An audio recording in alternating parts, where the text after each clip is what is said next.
Bonjour, comme convenu, voici une correction de l'exercice 3 du TD3, l'exercice sur la force mécanique ressentie par une souris piège à mâchoire qui claque des mâchoires contre un obstacle et de l'effet de la force ressentie lors de ce claquement va être propulsé en l'air dans une fuite de prédateurs. Donc je vous invite, il y a des vidéos très spectaculaires sur YouTube qui sont faciles à trouver avec les mots-clés fourmi piège à mâchoire ou le mot scientifique, le nom scientifique de l'espèce. Allez voir pour une représentation de cet effet. Qu'est-ce qui se passe? Avant de faire le calcul, je vous redonne un peu le sens de ce qu'on va faire. Les fourmis ont ces mâchoires devant la tête qui claquent avec une très très grande vitesse et dans le claquement, elles peuvent rencontrer un obstacle et rentrer en collision avec l'obstacle. S'il y a une collision en claquant, en rentrant l'obstacle, les mandibules vont rebondir face à l'obstacle. Il y aura une collision, un rebond, une accélération des mandibules. Et dans ce choc contre l'obstacle, les mandibules vont ressentir une force. Elle va dépendre de l'accélération et de la masse des mandibules qui ont claqué. Une force ressentie par les mandibules et cette force va être communiquée à l'ensemble de la fourmi qui va se retrouver elle-même accélérée sous l'effet de cette force. Voilà ce qu'on essaie de faire. L'analogue, vraiment, c'est j'ai ici un mur et je donne une collision contre ce mur avec une certaine accélération. Si la collision est suffisamment forte, si l'accélération ressentie est suffisamment forte, la force que ressentiront les bras va être suffisamment élevée pour me repousser en arrière. Je me repousse en arrière. Si je donne un coup fort, hop, j'ai bien été repoussé en arrière, je suis sur une chaise à roulette. Et donc, c'est vraiment ça, claquement des mandibules. Voilà. Donc, il y a une vitesse, inversion de la vitesse. Ça va durer un certain temps, c'est un choc. Il y aura une force ressentie par chacune des mandibules. Cette force par chacune des mandibules va être communiquée à l'intégralité du corps qui va se retrouver mise en accélération. Donc, ça, c'est ce qui se passe avec la fourmi. L'article qui a inspiré cet exercice mesure, c'est le graphique ici, l'allure, la norme de la vitesse des pointes de chacune des mandibules durant ce choc. Il y a deux plateaux, un plateau du haut et un plateau du bas, correspond à une vitesse avant le choc et après le choc, une inversion de la vitesse. Avant le choc, rebond, vitesse inversée. Les deux courbes sont pour chacune des deux mandibules. On peut regarder une seule, regardons celle avec les sphères ouvertes. Il y a une vitesse avant le choc. Cette vitesse avant le choc, elle est continue sur les quelques dizaines de millisecondes du plateau supérieur. Ça correspond à une vitesse de, qu'est-ce qu'on peut dire, de environ 40 mètres par seconde. Ensuite, il y a un changement rapide de la vitesse. Ce changement rapide de la vitesse correspond à la durée de contact entre la pointe de la mandibule et le sol, pour ensuite avoir la vitesse de recul qui, elle, est à nouveau constante et qui est ici, par rapport au choix d'axe qui est pris, est inversée et qui est un peu supérieur à moins 30 mètres par seconde. Dans mes notes, combien j'avais mesuré? Oui, bon, on va prendre moins 30 mètres par seconde. Donc, il y a vitesse avant le choc, 40 mètres par seconde, vitesse après le choc, moins 30 mètres par seconde. Et La durée de contact, la durée du choc, dure l'intervalle de temps durant lequel la vitesse change, donc durant l'intervalle de temps de la pente négative de cette vitesse, qui correspond, on peut le relever sur le graphe, à environ 40 microsecondes. Donc, on peut là mesurer une accélération ressentie par chacune des mandibules durant le choc. Chaque mandibule possède une masse, elle ressent une force, dans le choc il y a une accélération.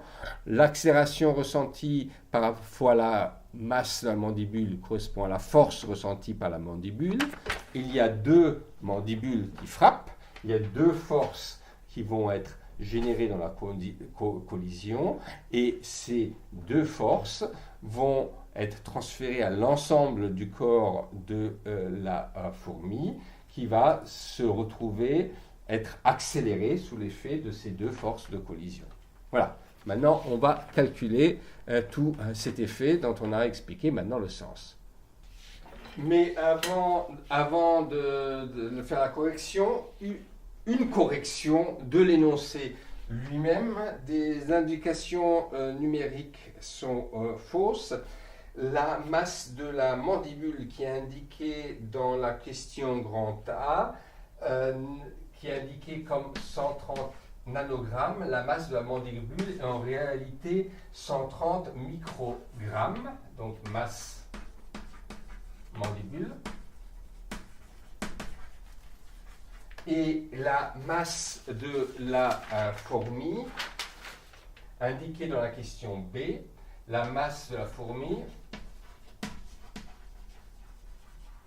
est en réalité 12 milligrammes.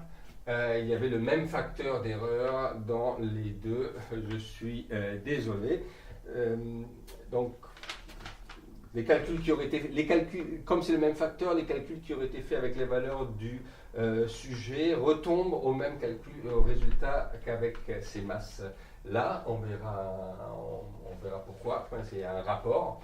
En tout cas, voici les bonnes indications, les deux bons paramètres de masse, 130 microgrammes pour la masse de la mandibule et 12 milligrammes pour la masse de la fourmi. Ok. Avec cette précision, effectuons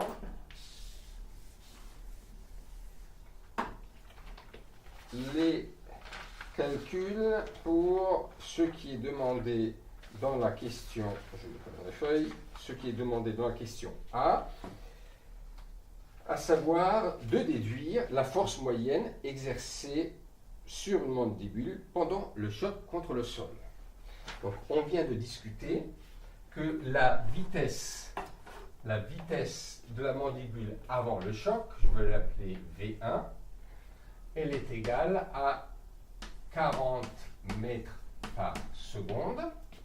On fait ici un choix arbitraire d'axe positif vers l'obstacle. On aurait pu faire le choix arbitraire opposé. L'important, c'est de noter que la vitesse après le choc est bien inversée, et ce qu'on mesure sur le graphe, elle est de moins 30 mètres par seconde, avec une durée du choc, delta t, qui est à peu près égale à 40 microsecondes. Donc ici, les valeurs exactes ne sont pas si importantes, on les extrait du graphique. On veut un ordre de grandeur, une estimation des valeurs d'accélération, de force et de déplacement. Très bien, qu'est-ce que ça veut dire? Ça veut dire qu'avec cette vitesse avant et après et durée, on en déduit une accélération pour chacune des mandibules, qui est le rapport entre la différence des vitesses sur la durée du choc. Et cette grandeur, c'est moins donc 30 mètres par seconde, moins 40 mètres, et le tout c'est des mètres par seconde, sur 40 microsecondes, Et donc, ceci nous fait du moins 70 mètres par seconde sur 40 microsecondes. Donc, du moins 7 quarts mètres par seconde sur, on va tout mettre dans la même unité, 10, les microsecondes c'est du 10 moins 6 secondes, et notre accélération sera donc moins 7 quarts, environ 1 moins 1,75, le 10 moins 6, 1 sur 10 moins 6, ça fait 10 puissance 6 mètres secondes au carré. Donc ça, c'est l'accélération. Et on voit que cette accélération, bon, presque proche de moins 2, 10 puissance mètres par seconde, ça correspond à une norme de A qui est presque égale à 2 10 puissance 5 valeur de G. G, l'accélération de la pesanteur, 10 puissance 10 mètres seconde moins 2. Donc on vient de calculer l'accélération ressentie par chacune des mandibules durant le choc. On a l'accélération, on connaît la masse de la mandibule, la masse corrigée que je viens de repréciser. Je reprends du blanc. Donc la force ressentie par la mandibule est égale à la masse de la mandibule fois l'accélération ressentie. Donc la masse qui est donc de 130 microgrammes. On va la convertir en kilogrammes. Donc ça fait 130 microgrammes, ça nous ferait de 130 10 puissance 9 kilogrammes fois l'accélération. Le moins vient de l'accélération négative. L'accélération négative parce que on a inversé la vitesse et on avait choisi vitesse positive allant vers l'obstacle. Donc c'est normal que l'accélération négative, et ça se retrouve par une force négative, donc une force opposée au sens choisi positif vers l'obstacle. Donc, et aujourd'hui, je suis à rapporter l'accélération. Un produit qui sera moins 130 fois 1,75 fois 10 puissance moins 9,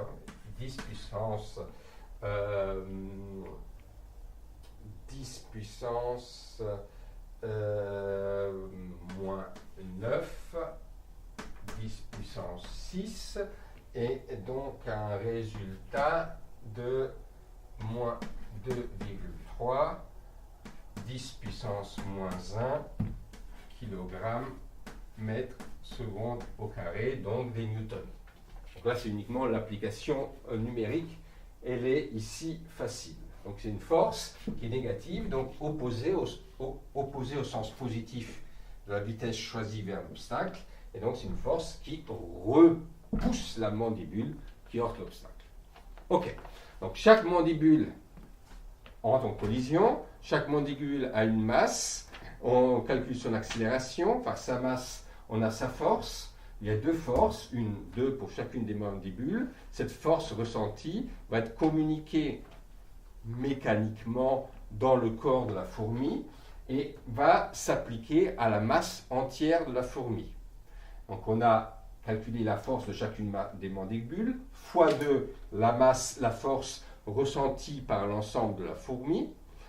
En connaissant la masse de la fourmi, et en connaissant maintenant la force ressentie par la fourmi, on va calculer l'accélération de la fourmi ressentie durant ce choc. Okay. C'est ce qu'on va maintenant faire pour déduire la vitesse qu'a toute la fourmi juste après le choc. La fourmi, avant le choc, avait une vitesse par rapport à l'obstacle nulle. C'est seulement les mandibules qui claquent.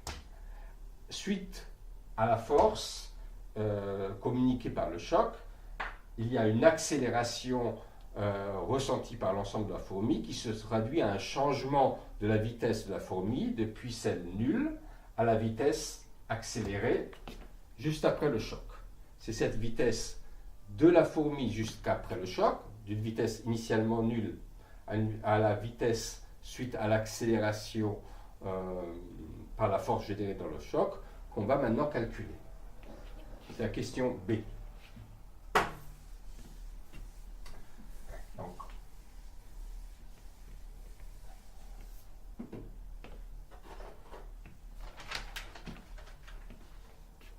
la force totale sur la ressentie par la fourmi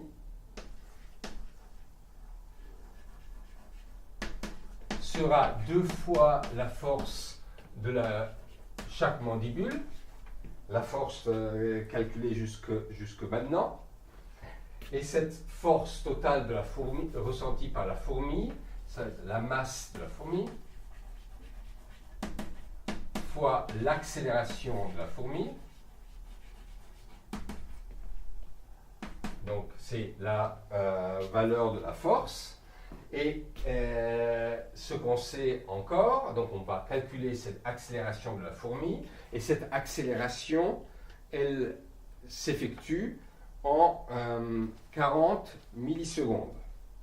Donc elle s'effectue en 40 millisecondes, donc la durée du choc. Donc ce qu'on peut aussi écrire, c'est que la masse de la fourmi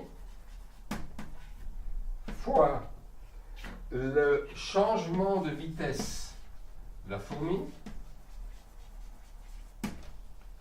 sur delta t, la durée du choc, est égale à la force ressentie par la fourmi, donc à cette force-là.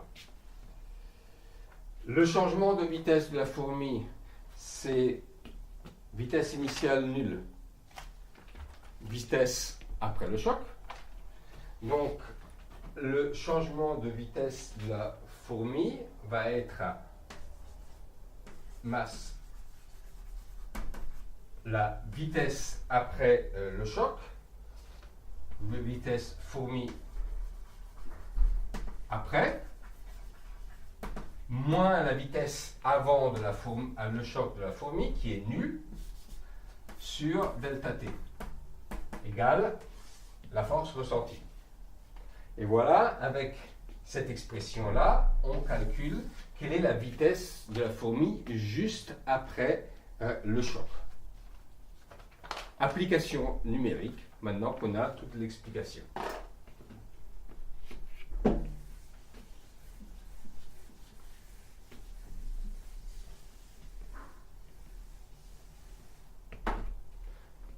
Reprenons les différents éléments que je viens de dire, c'est que la vitesse de la fourmi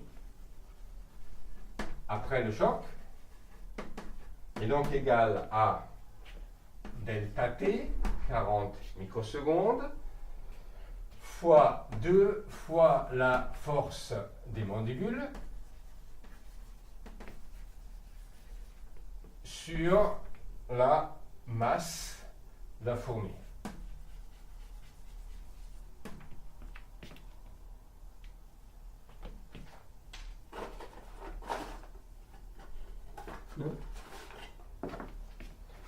Donc là, c'est vraiment uniquement une application numérique de 40 10 puissance moins 6 secondes fois 2 fois la valeur de la force de la mandibule calculée tout à l'heure. Donc c'est moins, on va mettre un moins, le moins que je mets devant, moins 2,3 10 puissance puissance moins 1 newton. Et sur la masse correcte de la fourmi, 12 mg, donc 12 10 puissance moins 6 kg.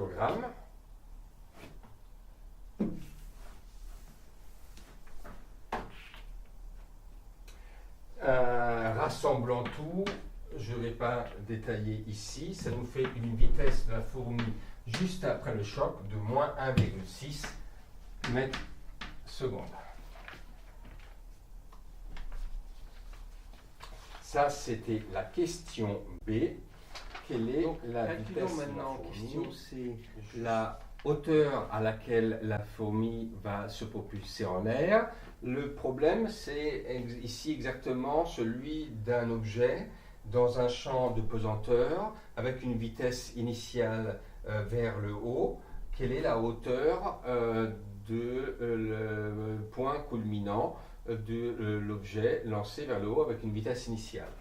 Dans notre système, on avait le sol, on avait la mandibule qui frappait vers le sol, elle avait une vitesse positive vers le sol, une vitesse négative en revenant du sol. Ça veut dire que notre choix initial, arbitraire, peut-être malheureux, mais arbitraire, et on peut le faire, c'était d'orienter l'axe vertical vers le bas, pour que la vitesse positive, négative. Là, ça nous donnait une force des mandibules, et donc 2 fois la force des mandibules, une force sur la fourmi orientée vers le haut. On est dans un champ de pesanteur donc, qui va vers le bas, avec un G est égal à 10 mètres secondes au carré. Donc on a un objet qui a la masse de la fourmi, qui a une vitesse initiale vers le haut, une vitesse de la fourmi initiale vers le haut, vitesse qu'on a calculée négative de moins 1,6 mètres par seconde, négative parce que on va dans le sens opposé de notre axe positif qui est positif vers le bas, on a une vitesse bien négative. On va choisir, pour représenter les choses ici, que le niveau du sol, z égale 0, c'est là où se trouvait la vitesse avec la fourmi avec sa vitesse initiale. Jusqu'à quelle position z max, un z max qui sera négatif, parce qu'on va de plus en plus négatif qu'on va vers le haut, c'est le choix de notre référentiel. Quel z max va-t-on atteindre? Je vous propose de faire ce calcul que vous pouvez faire facilement par la cinématique, on va le reprendre aussi par la cinématique, de le faire avec les concepts de conservation de l'énergie qu'on a vu la 4e séance du cours. On peut appliquer la conservation de l'énergie ici, car on va simplifier les choses et on néglige tout frottement. On peut le simplifier ici tout frottement parce que les durées de mouvement sont courtes, les vitesses sont encore faibles, donc les termes de frottement visqueux proportionnel à AV et de frottement de traînée seront encore faibles ici, donc on peut tout à fait négliger le frottement pour avoir une approximation comme il faut de la hauteur de lancer de propulsion.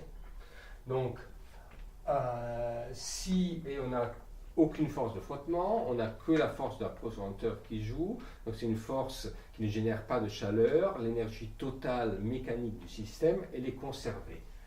L'énergie mécanique totale du système, elle est conservée, delta E mécanique est égal à 0, et l'énergie mécanique, c'est la somme de l'énergie cinétique plus de l'énergie potentielle. L'énergie cinétique à toute position z, c'est 1/2 de la masse de l'objet en mouvement fois sa vitesse en mouvement. On peut mettre sa vitesse à n'importe quel instant, t, plus l'énergie potentielle de l'objet. L'énergie potentielle de pesanteur, c'est il y a une formule qui est reliée qu'on peut justifier par la relation vue dans le cours entre force et énergie potentielle. La force, c'est moins la dérivée par rapport à la position de l'énergie potentielle. Et donc, l'énergie, la force de pesanteur étant mg, d'ailleurs ici, la force de pesanteur ressentie par l'objet, c'est mg, positive, et l'énergie potentielle reliée à la force par l'expression F est égale à moins la dérivée de l'énergie potentielle par rapport à Z. Ça nous dit, si la force est mg, que l'énergie potentielle de la pesanteur, c'est moins mgz. Le signe moins, on retrouve ici le signe moins, parce que notre force est mg positive dans le sens de l'axe. Donc l'expression va être moins mg avec le signe moins, pour bien correspondre à une force orientée mg positive. Donc, le terme d'énergie potentielle est ici moins mgz.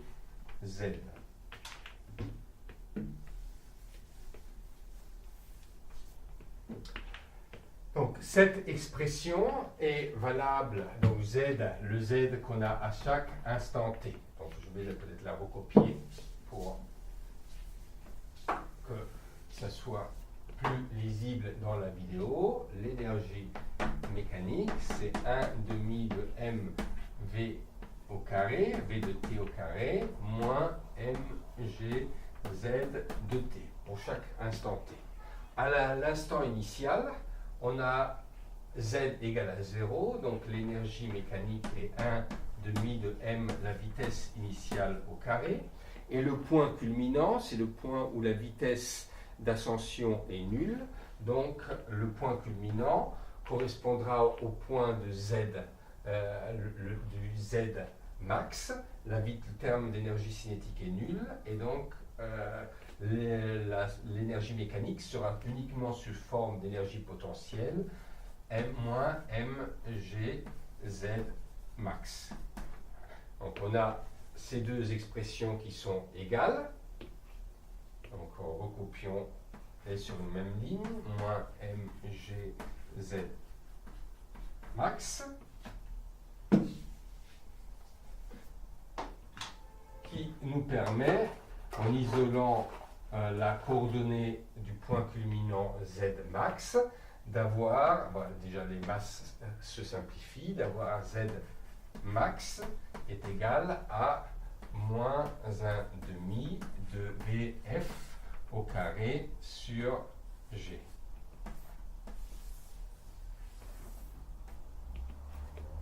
Ok? Une expression qu'on peut retrouver aussi directement par les équations horaires de la vitesse au cours du temps et de z au cours du temps. Pourquoi on a cette expression négative? Parce que avec notre choix d'axe z orienté vers le bas et l'origine au sol, on lance vers le haut avec une vitesse donc négative initiale. Le point z max va être de coordonnées négatives.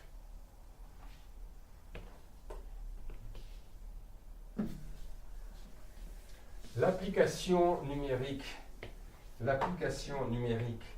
de cette expression, on reprend la vitesse,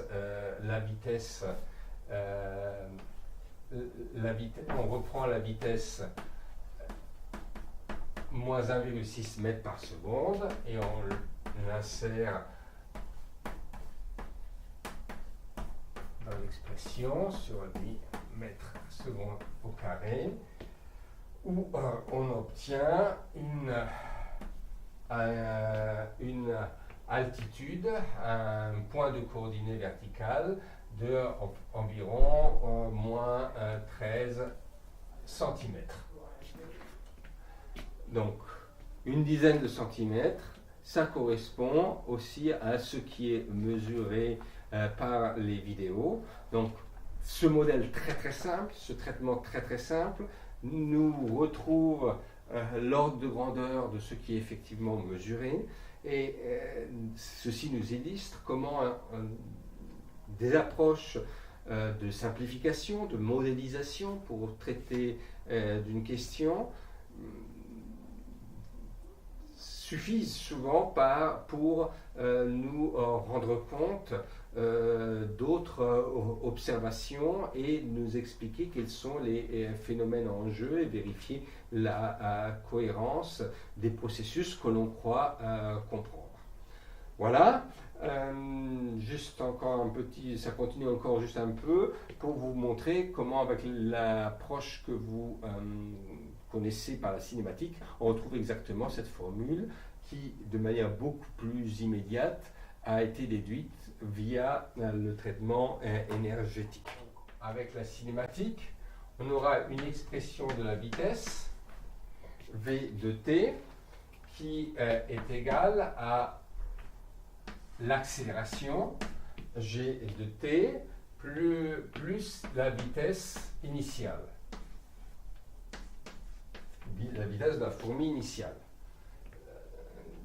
Ici positif, rappelez-vous le signe de l'axe, on l'avait orienté vers le bas et le g orienté vers le bas. L'accélération est donc bien positive ici. Notre vitesse initiale, elle est par contre, négative. Elle était à moins 1,6 mètres par seconde. Donc on a bien un ralentissement. La vitesse devient de plus en plus grande, de plus en plus... de moins 1,6, elle devient de plus en plus grande, se rapprochant de 0 en se rapprochant du point culminant. Donc, à quel instant t la hauteur maximale est-elle atteinte?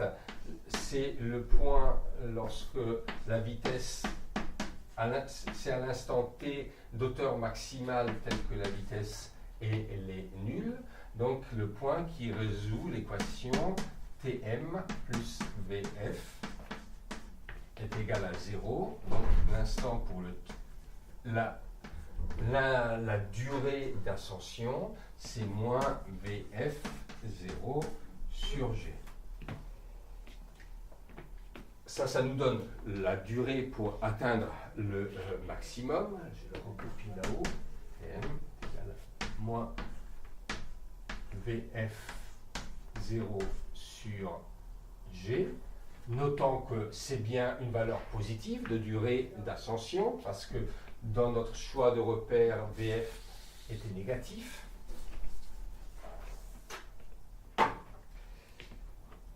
Que nous donne la changement d'altitude?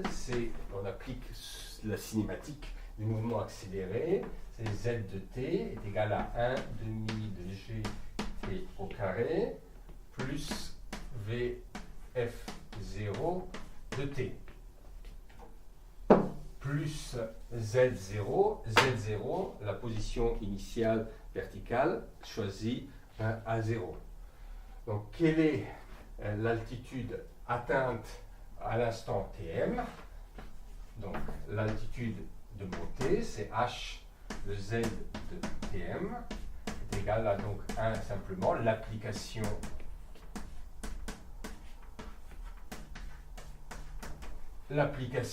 de Tm dans la formule.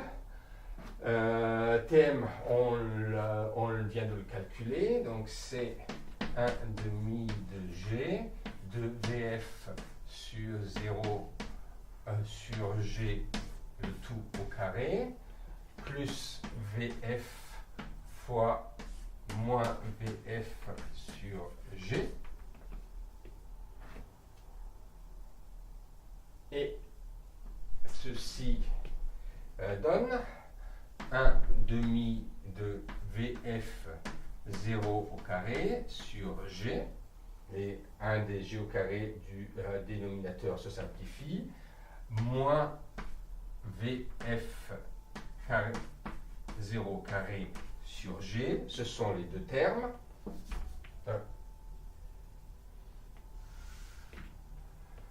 Et comme résultat de la soustraction, ça donne moins 1,5 de V au carré, la vitesse initiale au carré, sur G. Laissez-moi recopier.